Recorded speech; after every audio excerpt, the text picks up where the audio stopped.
Hola, ¿qué tal? ¿Cómo están, muchachos? Yo soy el profesor Juan Reyes y vamos a empezar hoy con la clase de sinonimia y antonimia. Bueno, vamos a empezar una vez.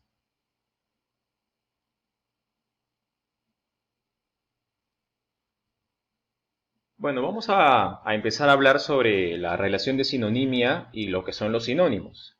Vamos a empezar definiendo lo que es la sinonimia. ¿Qué es la sinonimia? Simplemente es una relación entre palabras, es una relación de semejanza, o sea, de parecido. Como puedes ver aquí, si tú dices equivalencia, igualdad, semejanza, equiparación, correspondencia o paridad, estás hablando de ese vínculo, ¿no? Cuando hay un parecido de una palabra con la otra. Entonces, la sinonimia es esa relación, el nexo de semejanza, de parecido entre dos palabras. Esas dos palabras que tienen una relación de semejanza son las llamadas palabras sinónimas o sinónimos. La siguiente pregunta, ¿qué son palabras sinónimas? Son las palabras con significados semejantes, por la relación que acabamos de ver, y que además, el otro requisito que siempre deben tener es que sean obligatoriamente de la misma categoría gramatical. Aquí en la parte inferior, en el rectángulo verde, se ve cuáles son las cuatro categorías gramaticales con las que vamos a trabajar en razonamiento verbal. Tenemos los sustantivos o nombres, los adjetivos, que son cualidades o características, los verbos que indican acciones y los adverbios que modifican acciones. ¿De acuerdo? Continuemos. Ahora, exactamente hay que hablar de la sinonimia contextual. No es lo mismo la sinonimia a secas o los sinónimos a secas con los sinónimos contextuales. Hay que hacer una diferencia. La sinonimia contextual va a depender de el grupo de palabras, el entorno o la oración en que está metida la palabra en cuestión. Mientras que la sinonimia conceptual tiene que ver con los significados objetivos, generales, que vemos aparecer en los diccionarios. Entonces no es lo mismo, ¿ya? No es lo mismo la sinonimia contextual, que tiene que ver con el entorno, palabras que rodean, oración, que la sinonimia conceptual, que tiene que ver con los significados objetivos del diccionario. Vamos a ver acá un ejemplo pequeño sobre esto, ¿ya? Por ejemplo, dice aquí, ejemplos de sinónimos conceptuales. Tengo la palabra pesado y tengo la palabra grávido. Tengo las dos palabras. Si buscas en el diccionario, tú vas a corroborar que ambas palabras, pesado y grávido, son sinónimos porque tienen una semejanza en cuanto a los significados. ¿Cuál es el significado de pesado? Que pesa mucho o que tiene más peso del que es normal. Y el significado de grávido es que está muy lleno o cargado de peso. Entonces, una o la otra palabra son sinónimos conceptuales. Si me preguntaran a mí en un examen, me hicieran una pregunta clásica de sinónimos con su premisa y cinco alternativas, me piden sinónimo de pesado, yo marcaría grávido, ¿no? Porque los significados son bastante parecidos. Eso es en el caso de los sinónimos conceptuales, los clásicos, así los queréis llamar, ¿no? Los que siempre hemos trabajado. Pero existe ahora el caso también de los sinónimos contextuales. El contexto es el grupo de palabras que rodean a tu término. Y esas son las palabras que le van a dar este significado especial para este caso. Mira, por ejemplo, aquí tengo dos oraciones. Cada vez que Pedro gana un juego se pone muy fastidioso. ¿Ves fastidioso que está aquí con rojo? Ahora, tengo en la siguiente oración. Cada vez que Pedro gana un juego se pone muy pesado. Mira, pesado tiene un significado, que es el que está aquí arriba, que pesa mucho, que tiene más peso del que es normal, pero nada tiene que ver objetivamente en el concepto de forma clásica con fastidioso.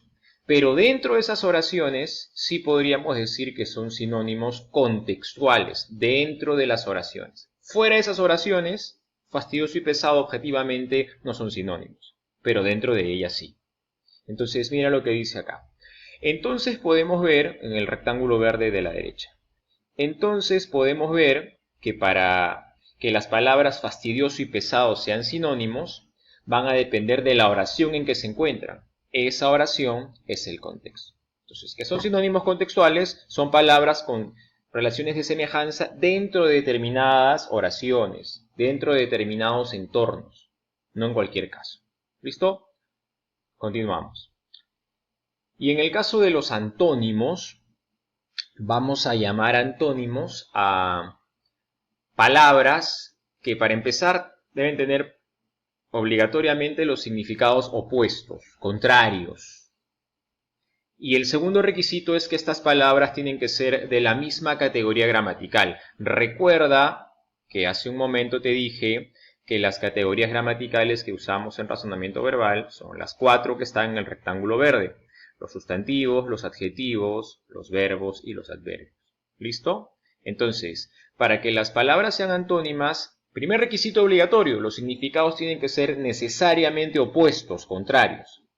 Y además tienen que ser de la misma categoría gramatical. O sea, las dos palabras deben ser sustantivos, las dos palabras deben ser adjetivos, las dos palabras deben ser verbos o las dos palabras deben ser adverbios. ¿De acuerdo?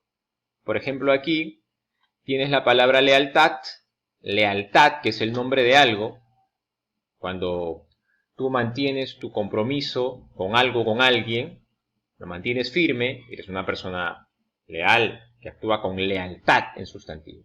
Y el antónimo sería, pues, traición. Lealtad sustantivo y el antónimo traición sustantivo. Ahora, si tú tuvieras la palabra leal, que sería un adjetivo, el antónimo sería traidor. ¿De acuerdo? Pero aquí tenemos a dos sustantivos. Ahora, tienes el adjetivo embustero, que es el que dice mentiras. Es un adjetivo porque calificas, es una cualidad de un sustantivo. Entonces, el antónimo de embustero tiene que ser, pues, sincero, no sinceridad. Profesor, ¿por qué no sinceridad?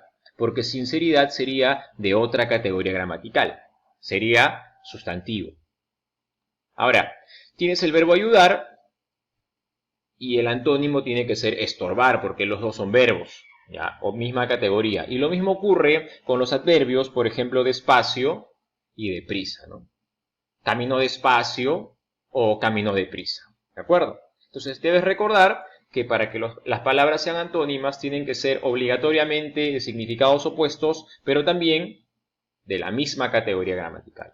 Si te percatas en el rectángulo verde, por etimología, los antónimos forman por dos voces. La primera, anti, que significa contra, y onoma, que es nombre. Contra el nombre. Entonces, una palabra, para que tenga un antónimo, o contra su nombre, tiene que buscar otra palabra de significado opuesto. ¿Listo? Bueno, vamos a ver aquí cuáles son las clases de antónimos. Tenemos la clasificación de los antónimos por el grado de oposición, que es la clasificación que más se utiliza. Tenemos los antónimos absolutos, cuya oposición en significados es total, y tenemos los antónimos relativos, cuya oposición en significados es parcial. ¿Ya?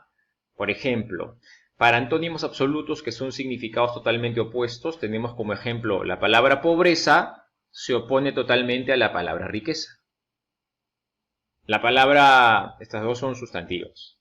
La palabra valeroso, que es un adjetivo, se opone totalmente a la palabra cobarde, que es otro adjetivo. Se cumple lo de las categorías gramaticales. Y sabroso se opone a desabrido. Adjetivo, adjetivo. Y en los relativos hay una leve oposición. ¿Por qué? Porque no, la palabra que acompaña, la palabra que forma el par de antónimos, no es exactamente el extremo opuesto. También se les llama imperfectos estos antónimos. Yo tengo la palabra anciano y el antónimo puede ser joven, pero también puede ser niño, o bebé, o infante, ¿verdad? Tengo la palabra dulce y el antónimo, en este caso, puede ser, no sé, amargo, por ejemplo. Aquí, amargo sería el antónimo relativo. Porque desabrido, que estaba hace un momento, sí sería el antónimo absoluto. Y en el caso de desgraciado, alguien que no ha sido favorecido por la fortuna, tiene como antónimo relativo a risueño. Claro, también podría ser otra palabra, ¿no? Sereno, feliz o tranquilo. Pero la palabra risueño se lo pone parcialmente, nada más. ¿Listo? Tenemos entonces los antónimos absolutos que se oponen totalmente y los relativos que se oponen parcialmente. Ahora, tengo aquí unos ejercicios para ti en los que usamos la sinonimia contextual. Tenemos la palabra bueno que se repite en las 4 ocasiones y vamos a reemplazarlas, ¿no? Por ejemplo, acá tenemos el clima de ese lugar es bueno y tengo 4 opciones: divertida, saludable, sabrosa y útil. Si hablamos de clima, la palabra que más se acomoda en ese contexto no podría ser, por ejemplo, útil, ¿no? O sabrosa, porque el clima no se puede saborear, pero sí podría ser saludable. Entonces ahí tendríamos que colocar la palabra saludable. Ahora, si dices que todavía se ve buena esa herramienta, podrías colocar para buena herramienta, porque la vas a utilizar, tendrías que poner la palabra útil. Y si dices que la pachamanca estuvo buena, como si la vas a probar, vas a percibirla por tu sentido del gusto, tendría que ser sabrosa. La palabra en contexto, sinónimo contextual. Y si dices que los jóvenes disfrutaron de una buena película, buena tendría que ver en este caso con una divertida o entretenida película. Ejemplos de sinónimos contextuales. Ahora, en el caso de más ejemplos de sinonimia contextual, tú tienes aquí unos 8 ejercicios con 8 palabras debajo para colocar una en cada espacio en blanco.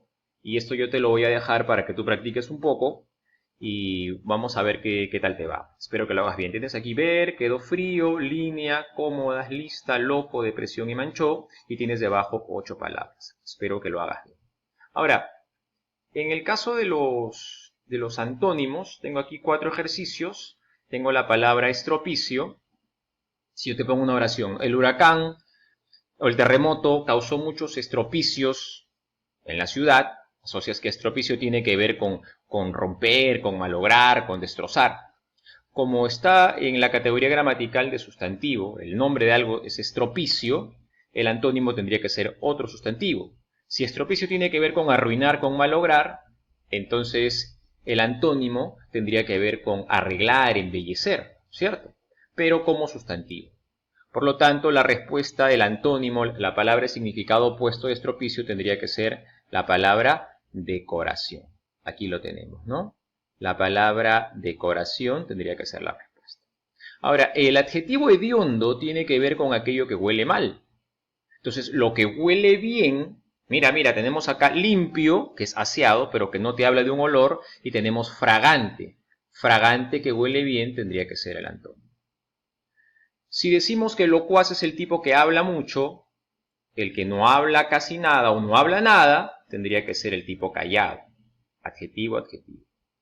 Y en el cuarto caso, una congratulación vendría a ser pues una felicitación cuando se le dice algo bueno a una persona por sus acciones. Entonces, lo contrario de decirle algo bueno tendría que ser llamarle la atención a alguien por algo que ha hecho. Reproche o criticar. Criticar es verbo, es otra categoría gramatical. Arriba tienes un sustantivo, por lo tanto tendría que ser reproche la A. ¿Listo? Y al igual que en el caso de los contextuales, te dejo aquí unos ejercicios de antónimos para relacionar estas palabras, las 10 palabras, con su par que forme el antónimo. Por ejemplo, estruendo, que significa ruido, vas a usar tu diccionario, tendría como antónimo la palabra silencio y ahí vas a poner el número 1.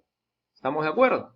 Hoy día hemos visto la teoría de la sinonimia contextual y hemos visto también los antónimos. Espero que practiques. Si tienes algún inconveniente, vamos a estar en contacto para poder resolverlo. Recuerda, tienes que unir las palabras formando pares de antónimos, usa tu diccionario, y también tienes que trabajar unos ejercicios de sinonimia contextual colocando las palabras que corresponden de acuerdo al entorno. Entonces, viendo esto, espero que practiques y que todo te salga bien. Ya nos encontramos en otra oportunidad. Hasta luego, muchachos. Que les vaya bien. Chao.